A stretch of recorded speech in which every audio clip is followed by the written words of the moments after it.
Bab 3861. Jika dia menghadapi seorang prajurit yang berada di puncak, dia bahkan tidak akan bisa melarikan diri. Kemampuan Jack sudah jauh di atas apa yang bisa dibayangkan kebanyakan orang di sana. Namun, mereka dengan cepat keluar dari pikiran mereka ketika Jack tiba di kamar ketiga. Kamar ketiga 2 kali lebih sulit dari kamar keempat hingga ketujuh. Para petarung lapis baja perak telah muncul di kamar sebelumnya. Tentu saja, petarung lapis baja perak itu bukan apa-apa bagi Jack. Namun, bagi penantang lain, itu akan menjadi level yang sangat berbeda. Di depan kamar ketiga, Jack tidak ragu-ragu saat dia berjalan masuk dengan percaya diri. Ruangan itu sama seperti sebelumnya, diselimuti kabut hitam tebal. Setelah Jack memasuki ruangan, pintunya tertutup rapat, dan kabut hitam mulai menyebar. Namun, kali ini menyebar agak lambat, dan yang lain samar-samar bisa melihat dua sosok. Beberapa orang melebarkan mata saat melihatnya. Dalam benak mereka mengharapkan ruang ketiga memiliki lebih dari selusin petarung. Mereka bertanya-tanya apakah itu 7 petarung lapis baja perak dan 8 petarung lapis baja, atau hanya semua petarung lapis baja perak. Namun, hanya ada 2 sosok. Seseorang bergidik, hanya ada 2 angka. Tiba-tiba saya merasa seperti saya tahu apa yang akan terjadi, tetapi saya tidak tahu apakah itu akurat. Saat dia mengatakan itu, kedua sosok itu bisa terlihat lebih jelas. Meski tidak terlalu jelas, mereka masih bisa melihat warnanya. Yang di sebelah kiri memiliki baju besi emas di sekitar tubuhnya. Yang di sebelah kanan berwarna perak. Setelah mereka melihat itu, kerumunan terdengar terengah-engah. Cukup banyak orang yang tidak tahu harus berkata apa pada saat itu. Pria berjanggut dari sebelumnya telah membungkam setelah wajahnya ditampar oleh keahlian Jack. Bahkan Looney dan yang lainnya, yang menaruh dendam pada pria berjanggut itu, masih sangat shock berkat Jack. Mereka telah melupakan pria berjanggut itu untuk saat ini. Selain itu, pria berjanggut itu benar-benar berhenti berbicara, diam-diam berdiri di samping, jadi semua orang mengabaikannya. Namun, ketika dia melihat sosok-sosok itu, dia tidak bisa lagi menahan diri, seorang petarung lapis baja emas. Seorang petarung lapis baja emas muncul hanya di kamar ketiga. Ya Tuhan, ini benar-benar tingkat kesulitan emas.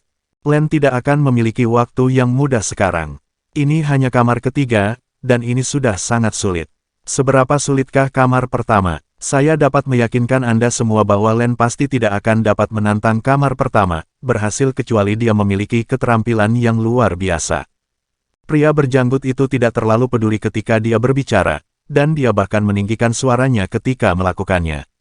Beberapa orang bisa mendengarnya dengan jelas, dan semua orang berbalik dengan putus asa. Mereka melihat bahwa pria berjanggut itu memukul dadanya sambil memandang semua orang seolah-olah dia sedang mengumpat. Beberapa orang memutar mata ke arah pria berjanggut itu. Pria itu tampak berlebihan dalam segala hal yang dilakukannya. Bahkan Nalim tidak lagi berani mengatakan apa-apa, tetapi pria berjanggut itu masih berbicara keras. Dia bahkan tampak seperti sudah melihat hasilnya. Diskusi pria berjanggut itu menarik perhatian Looney.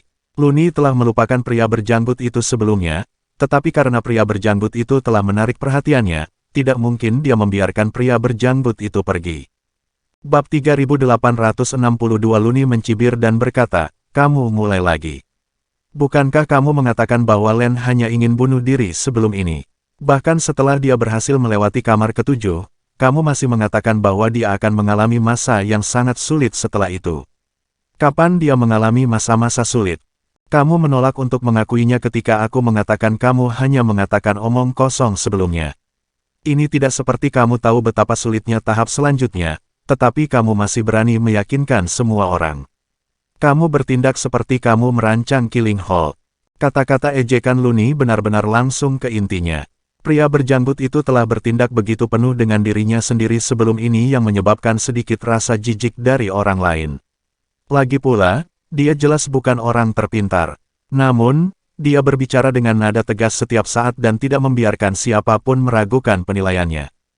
Mulut pria berjanggut itu menegang saat dia menatap tepat ke arah Looney. "Tentu saja, aku bukan perancang Killing Hall. Jika aku begitu hebat, aku akan membunuhmu lebih dulu." Kata-kata itu benar-benar membuat marah Looney. Bahkan murid laki-laki berjanggut itu memucat pada mereka. Saat pria berjanggut itu mengatakan semua itu, dia praktis membuat Looney menjadi musuh bebuyutan. Bahkan jika pria berjanggut itu mencoba meminta maaf setelah ini, Luni tidak akan pernah melepaskannya. Rekan murid pria berjanggut itu sangat cemas sehingga dia menghentakkan kakinya. Klan mereka tidak terlalu kuat, dan pria berjanggut juga tidak. Tidak mungkin dia cocok untuk Luni, dan dia bahkan tidak memiliki latar belakang untuk melawan Luni. Pria berjanggut itu sangat sombong karena temperamennya. Pria berjanggut itu baru saja mengubur dirinya hidup-hidup pada saat ini. Namun, pria berjanggut itu tampaknya tidak peduli. Sebaliknya, dia tampaknya tidak mempertimbangkan semua itu sama sekali. Dia hanya bertindak sesuka hatinya. Luni menyipitkan matanya, dan ada kilatan maut di matanya. Baiklah, aku hanya ingin memberimu pelajaran. Sebelum ini, tapi kau semakin parah. Karena kau tidak mau menerima kebaikan kami, maka aku hanya akan menghina kehormatanku sendiri jika aku melepaskanmu dengan mudah. Luni benar-benar terpojok oleh pria berjanggut itu. Pria berjanggut itu mengangkat alis. Tidak peduli betapa bodohnya dia masih menyadari bahwa dia telah benar-benar membuat marah Luni. Namun, dia tidak peduli tentang itu. Apakah kamu akan membunuhku? Datanglah padaku. Tentu saja, itu adalah area terlarang, jadi Luni tidak akan menyerang di sana. Namun, itu tidak berarti bahwa tidak akan ada peluang di masa depan. Pria berjanggut itu tampak seperti orang yang berpikiran sederhana. Akan mudah untuk berurusan dengannya di masa depan. Luni mendengus dan berbalik, tidak lagi ingin mengatakan apapun. Pria berjanggut itu mengatupkan giginya, masih memikirkan masalah sebelumnya, bukannya aku salah. Apakah kamu tidak senang orang lain memiliki penilaian yang akurat? Kesulitan kamar ketiga sudah menembus atap, apalagi yang pertama. Petarung lapis baja emas lebih dari sedikit lebih kuat dari petarung lapis baja perak. Luni mendengus, sama sekali tidak mau berdebat dengan pria berjanggut itu. Realitas akan dengan cepat membuktikan segalanya. Jack tidak menunjukkan banyak emosi bahkan menghadapi petarung lapis baja emas. Lagi pula, dia sudah mengharapkan lapis baja emas muncul di kamar saat ini atau berikutnya, dan tentu saja, itu terjadi. Jack menarik napas dalam-dalam, berencana mencoba sesuatu yang berbeda kali ini. Bab 3863 Menghancurkan Void tidaklah lemah, tapi Jack ingin mengakhirinya dengan cepat, jadi dia memilih untuk menggunakan Broken Soul Blade. Saat Jack mulai membentuk segel, pisau patah berwarna merah muncul di depannya, melayang di udara. Bilah yang patah diselimuti kabut hitam, tampak aneh dan misterius. Semua orang melebarkan mata saat melihatnya. Biasanya, prajurit hanya akan menggunakan satu jenis teknik. Bahkan jika mereka telah mempelajari teknik yang berbeda, itu akan menjadi teknik waktu cepat. Mereka hanya akan menggunakan satu teknik menyerang. Itu karena waktu dan fokus semua orang terbatas. Mempelajari suatu teknik akan menghabiskan banyak waktu. Bahkan mereka yang berada di puncak harus sangat berhati-hati jika mereka menggunakan dua teknik. Itu karena dua teknik bisa sangat baik menghasilkan seorang prajurit yang tidak terlalu bagus, menyebabkan penurunan kekuatan secara drastis. Itu adalah sesuatu yang bisa berakibat fatal. Namun, Jack sebenarnya memiliki lebih dari satu teknik meskipun keahliannya luar biasa. Selanjutnya, dia menggunakan teknik lain melawan petarung lapis baja emas. Itu berarti teknik lainnya bahkan lebih kuat dari yang sebelumnya. Itu menyebabkan sedikit reaksi. Kebanyakan dari mereka bahkan tidak bisa menguasai satu teknik pun. Jack di sisi lain tidak hanya mempelajari dua teknik, tetapi keduanya juga sangat kuat. Itu tidak masuk akal. Itu benar-benar membuat mereka frustasi. Dibandingkan dengan master di puncak seperti itu, mereka merasa seperti mereka harus mati saja. Saat Jack memulai serangannya, para petarung juga ikut bergerak. Dua petarung mulai menyerang Jack. Petarung lapis baja emas itu dua kali lebih cepat dari yang lapis baja perak. Hanya dalam beberapa detik, petarung lapis baja emas itu sudah berada tepat di depan Jack. Menghadapi niat membunuh itu, Jack bahkan tidak mengedipkan mata. Dia mendorong ke depan, dan Broken Soul Blade menembak ke depan ke arah petarung lapis baja emas seperti anak panah. Pedang emas itu berbenturan dengan keras melawan Broken Soul Blade. Terdengar suara keras, dan ruang di sekitarnya bergetar. Tepat setelah itu, mereka mulai mendengar retakan. Sebelum ada yang bisa bereaksi, si emas, pedang di tangan petarung telah patah berkat Broken Soul Blade. Pemandangan itu membuat sebagian besar prajurit di sana dengan mulut melebar. Mereka bahkan lupa bernapas. Itu terlalu gila. Dia telah mematahkan senjata petarung lapis baja emas dalam satu serangan.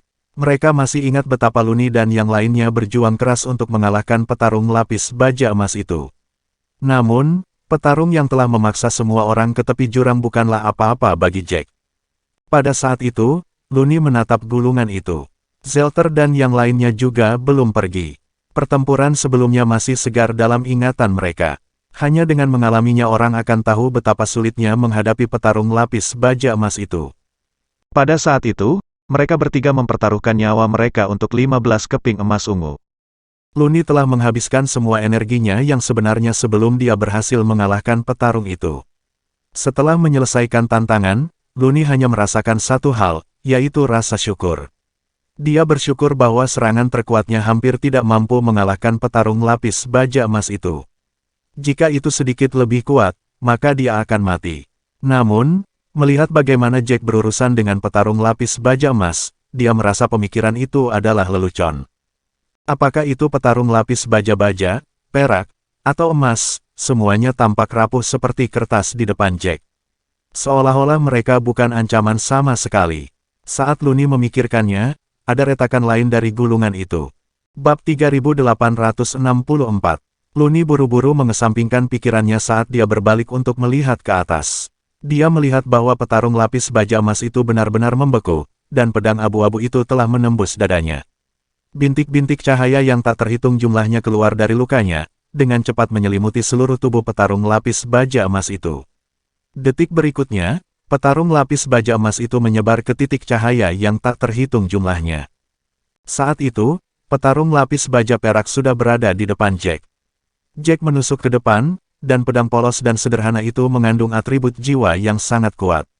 Broken Soul Blade telah sepenuhnya menyatu dengan pedang abu-abu. Pedang perak petarung lapis baja perak itu berbenturan dengan pedang abu-abu di tangan Jack, menyebabkan suara retakan terdengar.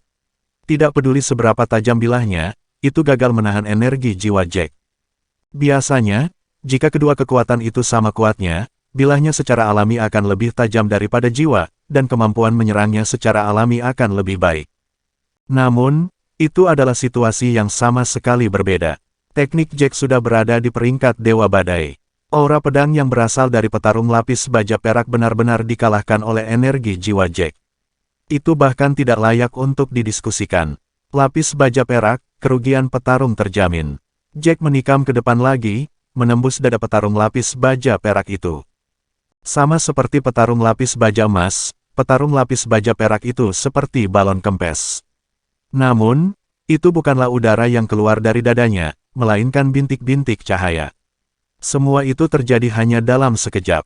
Bintik-bintik cahaya petarung lapis baja emas itu bahkan belum sepenuhnya terserap. Petarung lapis baja perak itu berubah menjadi cahaya juga. Bintik cahaya yang tak terhitung jumlahnya mengembun bersama, dan diserap dalam hitungan detik. Pintu yang tertutup rapat bergemuruh lagi, dan koridor muncul di belakang Jack. Jack sama seperti biasanya, tidak menunjukkan terlalu banyak emosi saat dia perlahan meninggalkan kamar ketiga. Keterampilan keseluruhan petarung lapis baja emas berada pada level prajurit yang cukup tinggi di antara mereka yang berada di atas rata-rata. Jack telah membunuh begitu banyak dari mereka di Chaos City seolah-olah mereka bukan apa-apa bagi Jack. Petarung lapis baja emas yang sangat ditakuti dan dikagumi oleh semua penonton bahkan tidak menjadi penghalang bagi Jack. Saat itu, tidak banyak diskusi di antara para penonton. Itu sangat kontras dengan keadaan sebelumnya. Terutama, semua orang terlalu terkejut untuk tahu harus berkata apa. Tidak ada yang berani mengatakan apapun tentang Jack saat itu. Bahkan pria berjanggut itu benar-benar bisu pada saat itu, tidak berani mengatakan apapun. Pria berjanggut itu bahkan menatap Jack dengan tatapan yang sama sekali berbeda. Pada saat itu, dia benar-benar tidak tahu harus berkata apa. Penilaian sebelumnya yang dia buat baru saja dihancurkan oleh Jack hanya dalam sekejap. Dia telah berubah menjadi lelucon.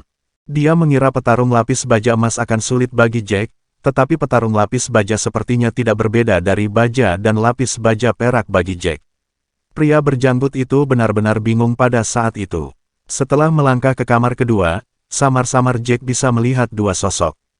Ada jumlah angka yang sama di kamar kedua dan ketiga, itu jauh lebih sedikit dari kamar sebelumnya. Kamar-kamar sebelumnya memiliki setidaknya 4 lawan, dan mereka bahkan akan bekerja sama. Kabut hitam menyebar, dan dua petarung lapis baja emas menatap Jack dengan dingin. Jack mengangkat alis, tetap tenang. Ini sama sekali tidak mengejutkan baginya. Sebelum mereka melihat keterampilan Jack, para penantang akan mengira bahwa siapapun yang menghadapi dua petarung lapis baja emas pasti akan mati. Tidak ada kemungkinan lain. Bab 3865 namun, tidak ada yang mengira Jack akan gagal kali ini. Mereka mengira Jack akan segera menyelesaikannya seperti sebelumnya. Bahkan dua petarung lapis baja emas tidak akan terlalu menantang baginya. Benar saja, Jack membutuhkan waktu kurang dari 10 detik sebelum dia benar-benar mengalahkan kedua petarung itu. Kemudian, Jack berjalan ke koridor lagi. Semua orang perlahan pulih dari keheningan mereka dan diskusi dimulai lagi. Seorang lelaki kurus berkata dengan cemberut, dia mencapai yang terakhir.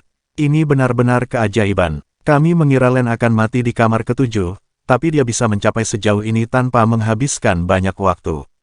Keenam kamar sebelumnya telah diselesaikan oleh Jack hanya dalam beberapa detik. Menambah waktu dia berhenti di koridor, Jack hanya menghabiskan lebih dari 5 menit. Waktu itu bahkan tidak cukup bagi penantang lain untuk menenangkan diri. Hanya dengan memikirkan hal itu, beberapa orang memiliki emosi yang rumit.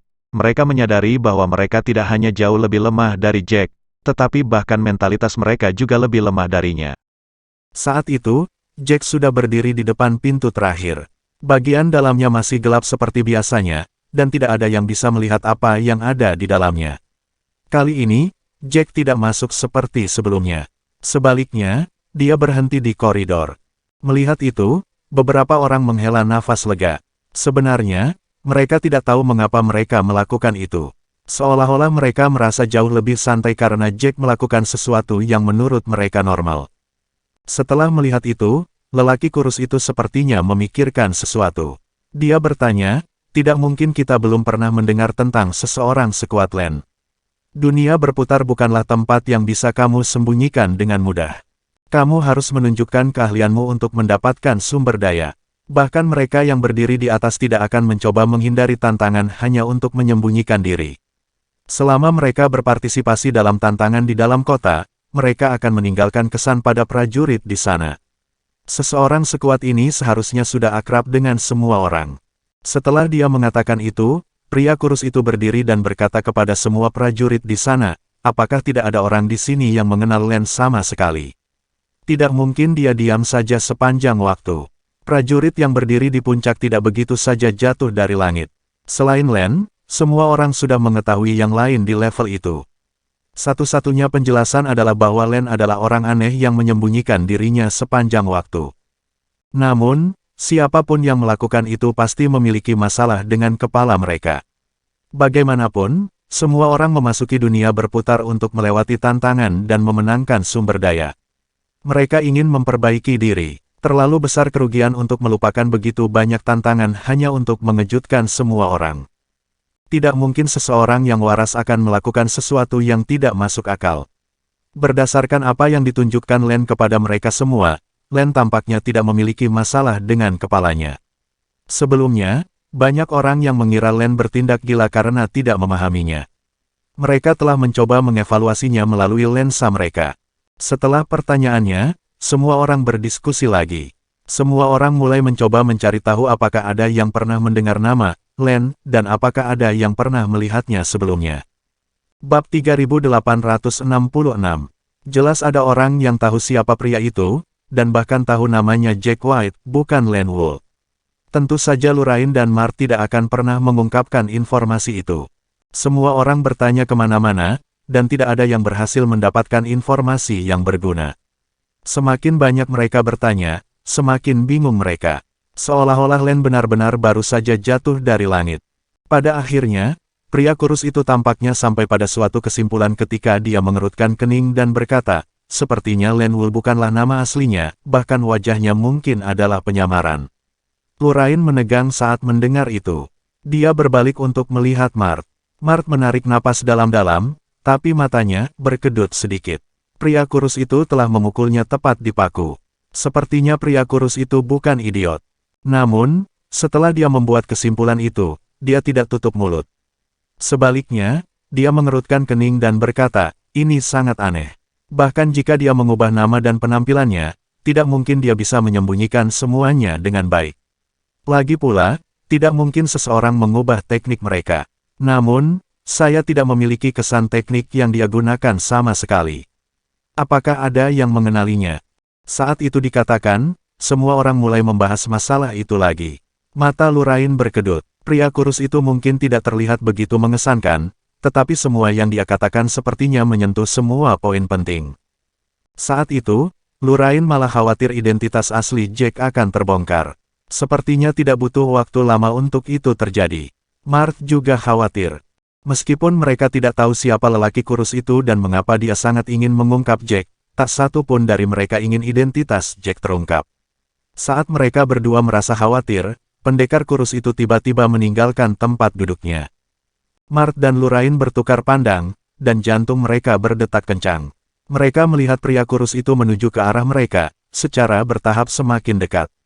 Keduanya segera merasakan ada yang salah dengan situasinya dan baru saja akan berpindah tempat duduk ketika orang itu angkat bicara. "Tolong, jangan pergi. Saya Lionel Simmons dari benua seribu asal." Lurain menegang. Dia terpaksa berdiri di sana, tetapi rasa frustrasi merayap di hatinya. Pikiran Lionel itu bekerja begitu cepat. Dia segera memikirkan hal itu. Mereka berdua jelas tidak menarik perhatian saat masuk bersama Jack. Apalagi, mereka sama sekali tidak membantu saat Jack berkonflik dengan Nalim. Biasanya, tidak ada yang mengira Jack berhubungan dengan mereka berdua. Namun, ini bukan situasi normal. Pikiran Lionel sangat tajam. Lionel memiliki senyum hangat di wajahnya. Terlihat jelas bahwa Lionel berusaha bersahabat dengan mereka berdua. Namun, Lurain dan Mart memiliki perasaan yang rumit saat itu. Bahkan jika senyum Lionel sangat lebar, mereka tidak akan merasa dia ramah sama sekali. Sebaliknya, mereka akan merasa bahwa Lionel ada di sana untuk membuat masalah bagi mereka. Lionel menyapa Lurain dan Mart dan hendak mengatakan sesuatu ketika Lurain mengerutkan kening dan berkata, "Kekuatan keseluruhan benua seribu asal ada di tingkat benua bintang. Kedua duniamu dianggap berada di puncak dunia kelas 2. Kami datang entah dari mana secara signifikan. Apakah Anda memerlukan sesuatu?" Ketika Lurain mengatakan itu, nadanya tidak terlalu bersahabat, dan bahkan terasa agak berduri. Jika itu adalah Mart tidak akan berbicara secara emosional. Itulah perbedaan kepribadian mereka. Lionel pasti tidak akan membiarkan orang lain berbicara dengan nada begitu mudah. Namun, keduanya adalah pengikut Len. Mereka tidak bisa diremehkan. Bahkan jika mereka tidak terlihat kuat, itu tetap saja terlihat. Len tampak seperti orang yang benar-benar gila, tetapi dia menamparkan wajah semua prajurit di sana pada akhirnya. Bab 3867 Lionel tersenyum ketika dia bertindak seolah dia tidak keberatan. Kurasa kalian berdua adalah sesama murid Len. Saat itu dikatakan, kerumunan segera melihat ke atas. Ketika mereka melihat seperti apa mereka berdua, semua orang langsung melebarkan mata mereka. Bukankah mereka berdua, bukan mereka yang baru saja mempertaruhkan 31 keping emas ungu di Len? Pada saat itu, semua orang mengira mereka berdua gila dan bertanya-tanya bagaimana mereka menghasilkan begitu banyak emas ungu. Namun, tidak satupun dari mereka bisa mencapai kesimpulan setelah semua diskusi. Tepat sebelum pertempuran di ruang terisolasi dimulai, mereka telah melupakan masalah tersebut. Namun, melihat ke belakang, sepertinya ada yang salah dengan situasinya. Keduanya terlihat sangat biasa, dan salah satunya memiliki pakaian biasa tanpa tanda khusus dari dunia kelas 2.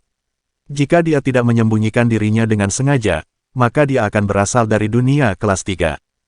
Keduanya tidak tampak seperti siapapun, terutama yang kaya. Bahkan jika ya, tidak ada yang akan mempertaruhkan begitu banyak keping emas ungu di Len tanpa alasan.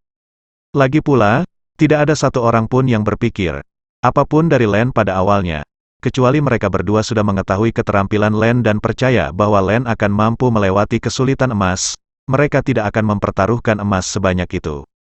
Setelah mengetahui itu, semua orang melebarkan mata mereka. Beberapa dari mereka memandang Lionel dengan tatapan terkesan. Orang itu pasti memikirkan itu, itulah sebabnya Lionel menghentikan mereka berdua. Bibir Lurain berkedut. Dia benar-benar ingin mulai mengutuk seseorang. Keduanya jelas bukan sesama murid Jack. Jika memang begitu, atau jika mereka lebih dekat dengan Jack, Jack akan melindungi mereka jika terjadi sesuatu. Kemudian, mereka tidak keberatan memberikan identitas mereka. Namun, mereka berdua tidak terlalu bersahabat dengan Jack. Lorraine khususnya sangat menyinggung Jack pada awalnya. Jika mereka tidak berada di area terlarang, dia mungkin sudah kehilangan nyawanya. Jika mereka mengakui siapa mereka, dan nama Jack terungkap, maka mereka akan menjadi musuh benua bintang juga. Jack telah membunuh 2 anggota berpangkat tinggi dari benua bintang sekaligus dan benar-benar menyinggung perasaan mereka. Namun, para prajurit benua bintang tidak akan berani membalas dendam pada Jack terlalu mudah. Namun, keduanya berbeda. Mereka berdua hanyalah prajurit biasa pada akhirnya. Jika benua bintang mencoba melawan mereka, mereka berdua tidak akan bisa mengatasinya.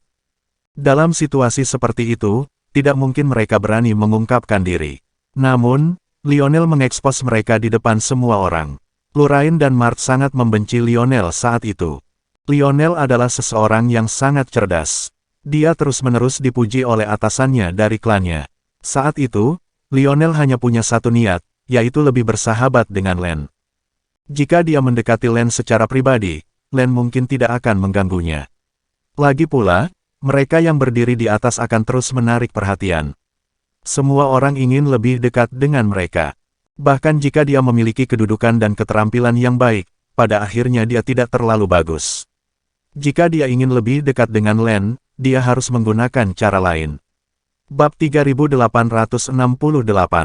Sebelumnya, dia telah memikirkan semuanya dengan sangat cepat dan memutuskan tindakan selanjutnya. Pertama-tama, dengan kedudukan dan keterampilannya, dia hanya mampu menonjol di antara prajurit biasa. Dia bukan siapa-siapa di depan Len. Satu-satunya hal yang dia miliki yang dapat memberinya keuntungan adalah pikirannya.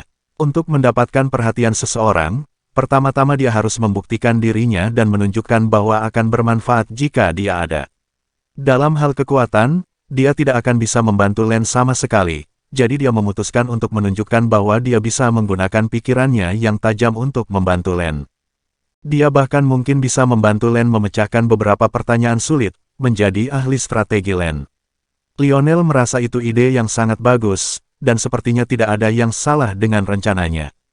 Selama rekan-rekan murid Len dapat memberitahu Len tentang situasinya, dan bahkan sedikit memujinya, maka Len pasti akan memandangnya secara berbeda karena ada begitu banyak saksi di sekitarnya. Len bahkan mungkin menerimanya sebagai pengikut.